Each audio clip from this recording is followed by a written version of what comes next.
రాజులకు రాజు ప్రభులో ప్రభు అయిన యేసుక్రీస్తు నామమున మీకు శుభములు. ఈరోజు దేవుడు మనకు అనుగ్రహించిన వాగ్దానము కీర్తనల గ్రంథము 27వ అధ్యాయము 4వ వచనము. యెహోవా యొద్ద ఒక వరము అడిగితిని, దానిని నేను వెదకుచున్నాను. యెహోవా ప్రసన్నతను చూచుటకును ఆయన ఆలయంలో ధ్యానించుటకును నా జీవితకాలమంతయు నేను యెహోవా మందిరంలో నివసింపగోరుచున్నాను. ప్రియులారా, ఈ వాక్య ధ్యానాన్ని పరిశీలించినట్లయితే భక్తుడు మహారాజు అయినటువంటి దావీదు చెప్తున్నటువంటి మాటలు ఇది ఎంత ధన్యకరంగా ఉన్నాయి, దేవుణ్ణి పట్ల ఎంత ఆశ కలిగి ఈ భక్తుడు ఉన్నాడు అనేదానికి ఈ వాక్యాలు నిదర్శనంగా ఉన్నాయి. మనమైతే దేవుని యొద్ద వరాలు అడగాలి అంటే ఏమడుగుతాము? మంచి ఇల్లు కావాలి, సమృద్ధిగా ధనము కావాలి, మంచి ఆరోగ్యంతో దీర్ఘాయువుతో జీవించాలి, ఎలాంటి బాధలు లేకుండా సంతోషంగా జీవించాలి, ఇలాంటి వరాలు ఏమన్నా కోరుకుంటామేమో. అయితే ఇక్కడ ఈ భక్తుడు మాత్రం దేవుని యొద్ద ఒక వరం అడిగాడంట, దానిని వెతుకుచున్నాడంట. ఏంటంట ఆ వరము? యెహోవా ప్రసన్నతను చూచుటకును ఆయన ఆలయంలో ధ్యానించుటకును నా జీవిత కాలమంతయు నేను యెహోవా మందిరంలో నివసింపగోరుచున్నాను. చూసారా ప్రియులారా, దేవుని పట్ల ఇతనికి ఉన్నటువంటి ఆసక్తి, భక్తి మరి ఎంత గొప్పగా ఉన్నాయి, ఎంత ఉన్నతముగా ఉన్నాయి. ఎల్లప్పుడూ కూడా జీవిత కాలమంతయు కూడా యెహోవా మందిరంలోనే ఈయన నివసింపగోరుచున్నాడంట.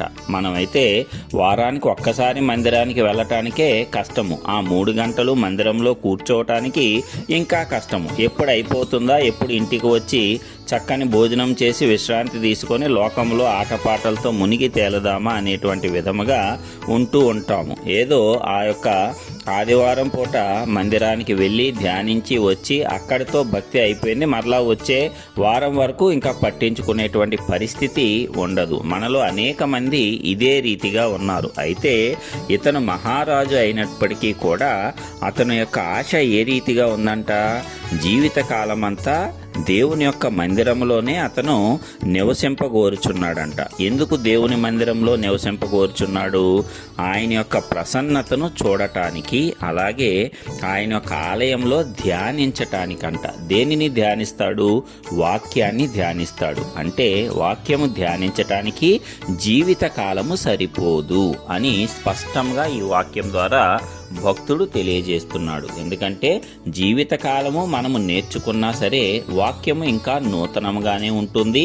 ఇంకా అనేక సంగతులు మనకు ప్రతిరోజు కూడా నిత్య నూతనంగా తెలియజేస్తూనే ఉంటుంది. అందుకే ఈ వాక్యాన్ని అనుదినము ధ్యానించువాడు, దివారాత్రము ధ్యానించువాడు ధన్యుడు అని మొదటి కీర్తనలో కూడా ఈ భక్తుడు తెలియజేయటం మనము చూస్తూ ఉన్నాము. అంటే దేవుని యొక్క వాక్యాన్ని ధ్యానించటం వల్ల ఆయన యొక్క ప్రసన్నత మనము పొందగలము, చూడగలము. ప్రత్యక్షంగా ఆయన యొక్క మహిమ మనము చూడగలము.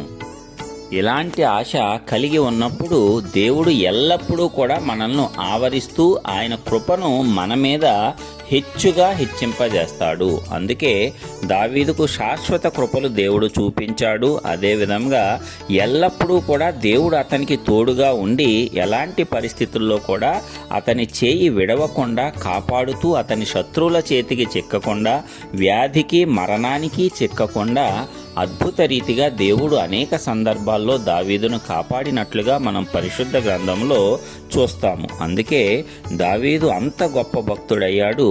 అదే విధముగా దావీదుకు ఉన్నటువంటి ఈ ఆశ వల్లనే మరి దేవుడు కూడా కనికరించి కృప చూపించి తన కుమారుడైనటువంటి యేసుక్రీస్తును, లోక రక్షకుడైన యేసుక్రీస్తును, యుగయుగములు పరిపాలించే రాజులకు రాజు ప్రభులకు ప్రభు అయిన యేసుక్రీస్తును దావీదు వంశావళిలో నుంచి రప్పించి మరి అబ్రహాము కుమారుడైన దావీదు కుమారుడైన యేసుక్రీస్తు వంశావళి అనే విధముగా అంత గొప్ప ధన్యతను దావీదుకు అనుగ్రహించాడు. అదంతా కూడా అతని హృదయంలో దేవుని పట్ల కలిగి ఉన్నటువంటి ఆశ, ఆసక్తి వల్ల మాత్రమే దేవుడు మరి ఆ రీతిగా అనుగ్రహించటం జరిగింది. ఎందుకంటే దేవుడు ఆశగల ప్రాణం ఏమి చేస్తాడంట?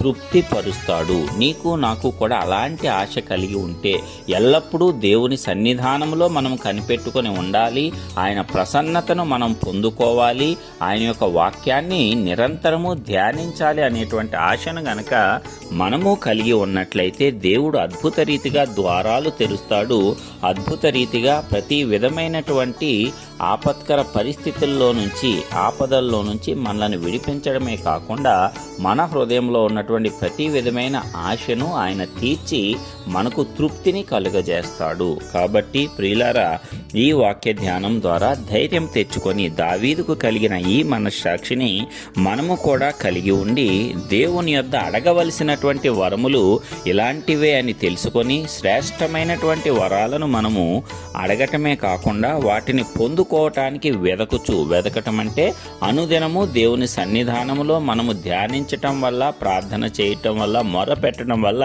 నీవు వాటన్నిటినీ కూడా వెదకినట్లే దేవుడు వాటిని నీకు సంపూర్ణముగా అనుగ్రహిస్తాడు. మరి ఇట్టి కృప మనమందరము పొందుకొని జీవిత కాలమంతయు కూడా దేవుని యొక్క సన్నిధానం మనకు తోడుగా ఉండటానికి పరిశుద్ధాత్మ దేవుడు కృపనివ్వాలని యేసయ్య నామమున ప్రార్థించుచున్నాను. ఆమేన్.